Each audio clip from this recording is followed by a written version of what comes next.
The radio crackled to life in the tense waters, its static-laced voice cutting through the humid air like a warning bell.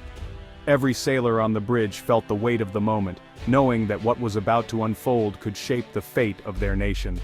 Out in the vast expanse of the West Philippine Sea, the horizon was dotted with silhouettes of warships and patrol boats, each one a symbol of national pride and determination. Over the radio, a calm but resolute voice declared, "This is the Philippine Navy. You are within the exclusive economic zone of the Republic of the Philippines." The message was clear, echoing across the waves and into the hearts of those listening. The message was firm, directed at a fleet of Chinese maritime militia vessels near a contested shoal, ships that had become a familiar, unwelcome presence in these waters. The Filipino sailors stood their ground, their ship smaller but their resolve unshaken. Against the imposing hulls of foreign vessels, they were outnumbered and outgunned, but not outwilled. This was more than a routine patrol. It was a declaration. Each maneuver, each word spoken over the radio, was a statement of sovereignty, and a promise to defend what is rightfully theirs. A line was being drawn, invisible yet unmistakable, a stand against a superpower's encroachment. The tension was palpable, the stakes higher than ever before. The world watched as this David and Goliath encounter unfolded in real time. News crews and journalists documented every move, every tense exchange, broadcasting the standoff to a global audience. For years, the Philippines tried to balance sovereignty with economic ties to China, walking a diplomatic tightrope. But that era is over. The calculus has changed, and Manila is no longer willing to compromise its territorial integrity for the sake of uneasy peace. Manila now broadcasts its defiance, taking a calculated risk on the global stage. Government officials speak with newfound confidence, and the Navy's actions are more assertive than ever before. Each confrontation tests willpower, where international law clashes with raw power. The rules-based order is put to the test, as treaties and court rulings are weighed against the reality of gunmetal and steel. The Filipino crew staring down the Chinese fleet represents a nation refusing to be silent in its own backyard. Their vigilance is constant, their courage a daily necessity in these contested waters. The Chinese ships respond with their own warnings, claiming sovereignty over waters far from their mainland. Their loudspeakers blare, their presence a constant reminder of the power imbalance at play. They shadow and intimidate, but the Filipinos persist, resupplying troops on the BRP Sierra Madre, escorting fishermen, defending their rights. Every supply run, every escort mission is an act of resistance and hope. This is more than a territorial dispute, it's a struggle for the soul of the international order. The outcome here will echo far beyond these waters, setting precedents for nations everywhere. The Philippines, armed with a landmark legal victory and a growing network of allies, is betting that rules, not might, will prevail. International support is building, and the world is watching to see if justice can stand up to force. Its sailors are on the front line, defending not just a shoal, but the very idea of a world governed by law. As dawn breaks over the contested sea, their silhouettes stand as a testament to resilience, hope, and the enduring fight for a just and peaceful future.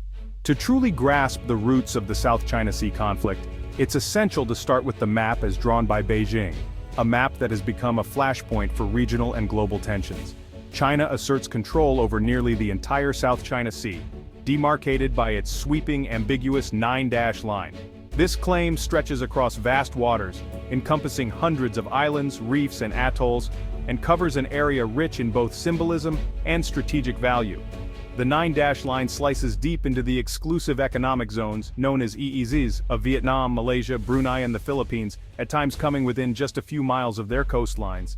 For these nations, the line isn't just a boundary, it's a direct challenge to their sovereignty and access to vital resources. The South China Sea is far more than a patch of water. It's a global trade artery, with over $3 trillion in goods passing through each year. Its waters teem with fish, supporting millions of livelihoods, and beneath the surface lie untapped reserves of oil and natural gas, resources that could shape the future of the region. China maintains that its claim is rooted in centuries of history, citing ancient maps and records. Yet, this narrative stands in stark contrast to modern international law and the perspectives of its neighbors. According to the United Nations Convention on the Law of the Sea, or UNCLOS, coastal states are entitled to rights within 200 nautical miles of their shores, rights that China's sweeping claim largely disregards, fueling legal and diplomatic disputes. The result is a region on edge, with China's neighbors feeling their territory, resources, and security are under threat. Fishermen worry about their future, and governments ramp up patrols and diplomatic efforts to push back. In recent years, China has rapidly transformed once-submerged reefs into sprawling artificial islands, complete with runways, deep-water ports, and military outposts, altering the landscape and the balance of power. These fortified islands now serve as forward bases, projecting Chinese military power deep into Southeast Asia. What was once a theoretical claim has become a concrete, militarized reality. The South China Sea is no longer just a dispute on paper. It's a high-stakes contest for control over commerce, energy, and the rules that will define the region's future. The stakes extend far beyond Asia. As the world watches, the outcome will shape not only regional stability, but the global balance of power for years to come. Facing overwhelming odds, the Philippines turned to the law. In 2013, Manila challenged China's 9-dash line before an international tribunal. China refused to participate, dismissing the case as a farce. But in July 2016, the tribunal delivered a sweeping victory for the Philippines. The ruling China's historic claims have no legal basis. The 9-dash line is invalid. Key features like Mischief Reef and Second Thomas Shoal were declared part of the Philippines' exclusive economic zone. The decision is legally binding, even if unenforceable by force. Initially, the Duterte administration downplayed the win, hoping for Chinese investment. But China's aggression continued, and the Marcos Jr. administration has now made the ruling the cornerstone of its policy. The award is cited in every diplomatic protest and statement, transforming Manila's position from ambiguous to unassailable. The legal victory once shelved is now wielded with confidence. The Philippines' new weapon is assertive transparency, a bold approach that shines a spotlight on every move in the contested waters. If you can't match China's military might, you can still win in the court of public opinion, where global perception shapes outcomes and alliances. Manila now meticulously documents and publicizes every act of Chinese aggression in the West Philippine Sea, from the smallest intimidation to the most blatant confrontations. Journalists and cameras are now regular fixtures on patrols, exposing China's so-called gray zone tactics to the world and ensuring that nothing goes unseen. High-definition videos capture Chinese ships using water cannons and executing dangerous maneuvers against Filipino vessels, providing undeniable proof of these aggressive acts. This evidence is released in real time, instantly reaching both local and international audiences, making denial or distortion by aggressors nearly impossible. The strategy galvanizes domestic support, transforming distant maritime disputes into powerful national stories of defiance, pride, and unity. Filipinos see their sailors and fishermen harassed on screen, fueling a sense of shared struggle and strengthening the nation's resolve to stand together. Internationally, the constant stream of documented evidence keeps the issue alive on the global agenda, ensuring it cannot be swept under the rug. Other countries are forced to take a stand, confronted with a clear and compelling case of bullying and lawbreaking that demands a response. Allies like the US, Japan, Australia, and Europe now regularly condemn China's actions, often citing Manila's footage as the basis for their statements and policies. Assertive transparency has fundamentally changed the game, making the conflict impossible to ignore and shifting the balance of narrative power.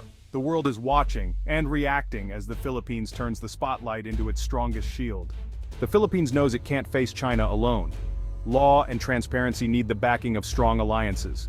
The US-Philippines Mutual Defense Treaty has been reaffirmed, with Washington pledging to defend Philippine forces in the South China Sea. The US now has expanded access to Philippine bases, and joint military exercises have grown in scale and complexity. But Manila's strategy goes beyond the US. Japan is a key partner, providing patrol vessels, radar, and joint training. Australia conducts joint patrols and has elevated its partnership with the Philippines. European nations have increased their naval presence and openly support the 2016 ruling. This growing coalition gives Manila diplomatic cover and strengthens deterrence. The Philippines is weaving a web of alliances, ensuring it's never isolated in its confrontation with Beijing.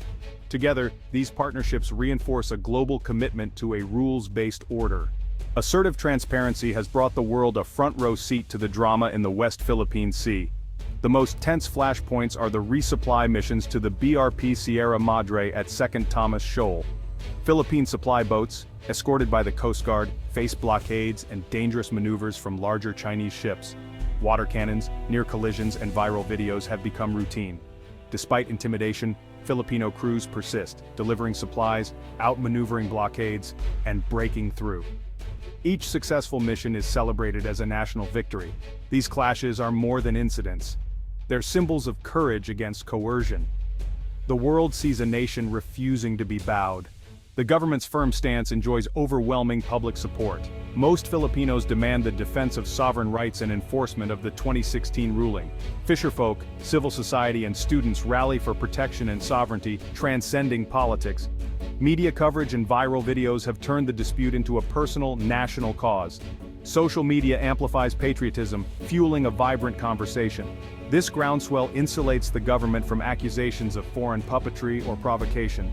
The defense of the West Philippine Sea is now a core pillar of national identity. It's a cause that will endure across administrations. The Philippines once prioritized economic engagement with China, hoping trade would temper aggression, but promised investments fell short, and maritime pressure only grew. Now, Manila is diversifying its economic partnerships, reducing reliance on China. The country welcomes investment from the US, Japan, Europe, and other allies, focusing on sectors like energy and infrastructure. The US-led Luzon Economic Corridor, with Japan's involvement, offers a tangible alternative to China's Belt and Road. This isn't about cutting off China, but managing risk and building resilience. Economic dependence can be a tool of coercion. Diversification is strategic self-defense. A more balanced economy strengthens the country's independence and sovereignty. This economic pivot is a crucial part of Manila's overall strategy. The Philippines' bold approach offers a new model for middle powers in a world of great power rivalry. By combining law, transparency, and alliances, it shows smaller nations can stand up for their rights. The 2016 arbitral ruling is its legal and moral compass. Assertive transparency wins the battle for global opinion. A network of alliances provides security and diplomatic support. The risks are real. Miscalculation could spark crisis, but careful statecraft keeps defiance firm, not reckless. This is more than a fight over reefs. It's a test for the international rules-based order. If China prevails, might makes right. If the Philippines holds the line, it's a victory for all who believe in law. With courage, creativity, and friends, even a middle power can shape its destiny. The world is watching and learning.